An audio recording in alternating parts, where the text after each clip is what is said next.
Halo teman-teman, selamat datang di video pembelajaran Sistem Informasi Manajemen bersama saya Anggi Ristikawati dengan NIM 7211419103. Kita saat ini masuk ke Sistem Pembelajaran Informasi Manajemen yang ke proyek 1 tentang teknologi sehari-hari. Langsung saja ke pembahasan pertama tentang sistem operasi. Ya, sistem operasi itu adalah perangkat lunak sistem yang tugasnya untuk melakukan kontrol dan memanage perangkat keras serta operasi-operasi dasar sistem, termasuk menjalankan perangkat lunak aplikasi seperti program-program pengolahan kata dan peramban web. Selanjutnya Microsoft Office. Nah, di Microsoft Office ini kita mengenal Microsoft Windows. Itu merupakan sistem operasi yang paling populer untuk mikrokomputer. Nah, Windows itu sendiri sudah ada sejak 1981 dan telah mengalami banyak perubahan yang mencerminkan kenaikan kemampuan komputer dan keberagaman perangkat yang dipasang di komputer. Nah, Windows ini ada beberapa versi. Yang pertama, sistem versi Windows yang baru untuk PC adalah Windows XP. Selanjutnya, Microsoft telah mengumumkan bahwa sistem operasi yang berikutnya adalah Vista, diluncurkan pada tahun 2006. Selanjutnya, Microsoft Office bukanlah sistem operasi, melainkan sekelompok program aplikasi peranti lunak yang mencakup Excel, Word, PowerPoint, dan Access. Nah, sistem operasi Windows XP ini terdiri atas edisi profesional dan home. Namun, fitur yang dibutuhkan dalam proyek ini dari kedua edisi itu sama. Cukup mudah untuk menemukan sistem operasi yang versinya pada komputer-komputer Anda. Cukup klik Start di sisi bawah layar Windows, lalu pilih Control Panel dan klik Sistem. Nah, informasi mengenai komputer Anda, peranti keras dan sistem operasi itu ditampilkan pada tab yang bertanda General. Selanjutnya, pembaruan. Nah, seiring dengan tersedianya program-program aplikasi baru dan dirancangnya jenis peranti keras baru, sistem operasi harus diperbarui, diupdate agar sumber daya baru ini dapat dimanfaatkan. Keamanan itu merupakan alasan yang sangat penting untuk memperbarui sistem operasi. Nah, hacker-hacker ini terus mencoba untuk menemukan cara untuk mengambil alih komputer Anda. Nah, Microsoft dan vendor lain itu terus-menerus mencoba mencegah serangan dari para hacker ini. Makanya perlu dilakukan pembaruan. Selanjutnya, sistem operasi yang lain. Nah, Microsoft itu bukan satu-satunya vendor yang menawarkan sistem operasi untuk mikrokomputer. Nah, ada Apple Computer itu membuat Mac OS X.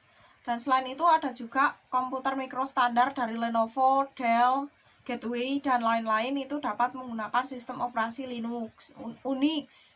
Unix itu merupakan sebuah sistem operasi open source. Artinya sistem tersebut bebas untuk diduplikasi, digunakan, dan diperbaiki oleh siapa saja. Peranti lunak aplikasi. Nah, seorang manajer dan profesional itu harus memikirkan mengenai peranti lunak aplikasi. Nah, profesional sistem informasi itu memikirkan mengenai program-program komputer di server dan mainframe. Nah, profesional ini dan Anda memikirkan mengenai aplikasi peranti lunak pada mikrokomputer Anda. Kebanyakan organisasi itu memiliki jaringan yang terhubung dengan komputer-komputer mikro pada karyawan. Nah, jadi virus komputer dan ancaman-ancaman lainnya itu dapat menyebar ke seluruh organisasi dengan cepat. Gitu. Lalu melacak perubahan, ada fitur track change, yaitu telah disebutkan lebih awal. Nah, ada banyak manajer dan profesional bekerja dalam tim virtual di kantor yang berbeda pada zona waktu yang berbeda. Nah, mereka ini saling bertukar dokumen Word dan lembar kerja Excel yang menggambarkan kerja tim. Nah, penting untuk mengetahui anggota tim mana yang membuat perubahan dan pada waktu kapan. Nah, itu bisa dilacak melalui fitur track change. Nah, selanjutnya perlindungan kata sandi. Nah, kata sandi ini dapat diberitahukan kepada rekan kerja melalui telepon atau melalui cara lain selain email. Nah, jika melalui email itu sangat berbahaya karena hacker-hacker biasanya menyerangnya di email, masuk ke email gitu. Anda dapat melindungi dokumen Word dengan kata sandi, lembar kerja Excel atau presentasi PowerPoint dengan cara mengklik perintah tools, lalu subperintah option dan pilih tab security. Selanjutnya proteksi. Nah, jadi tidak ada alasan untuk tidak memasang antivirus dan anti spyware pada komputer Anda, dan Anda harus tetap menjaganya untuk selalu baru. Nah, virus dan spyware di komputer itu dapat dengan cepat menyebar melalui jaringan di tempat kerja atau sekolah. Nah, komputer Anda yang tidak terlindungi dapat menjadi sumber infeksi ratusan atau bahkan ribuan komputer lainnya. Proteksi itu ada 3, yaitu proteksi komersial, proteksi gratis, dan adware. Nah, proteksi komersial ini contohnya Norton. Nah, ini merupakan 2 vendor peranti lunak antivirus dan anti spyware yang digunakan secara luas, Norton dan McAfee. Lalu proteksi gratis. Nah, Resolve contohnya. Ini menawarkan antivirus atau anti spyware yang gratis maupun komersial. Spybot itu juga menawarkan anti spyware-nya yang gratis maupun yang komersial. Nama peranti lunak Resolve itu adalah AVG. Nah, versi gratis peranti lunak ini baik untuk mendeteksi dan menghapus virus. Selanjutnya adware www.lavasoft.com. Ini adalah aplikasi anti spyware yang juga cukup terkenal. Lalu email. Nah, email ini sangat mudah digunakan sehingga banyak orang yang tidak terlalu memerhatikan betapa pentingnya aplikasi ini. Jadi email ini sangat penting untuk komunikasi bisnis. Hanya sedikit sekali pengguna yang memanfaatkan semua fitur-fitur aplikasi email mereka, sehingga mereka tidak menggunakan seluruh potensi email. Lalu etiket email di tempat kerja.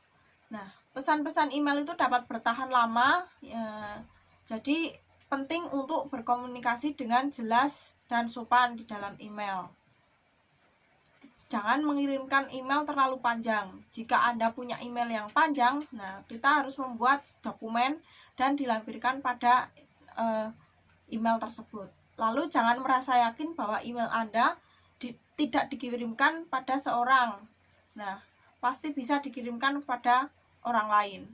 Lalu jangan merasa yakin bahwa email yang Anda kirimkan pada seorang tidak akan pernah dikirimkan kepada orang tersebut, jangan sampai. Sekian pembahasan mengenai proyek 1. Terima kasih.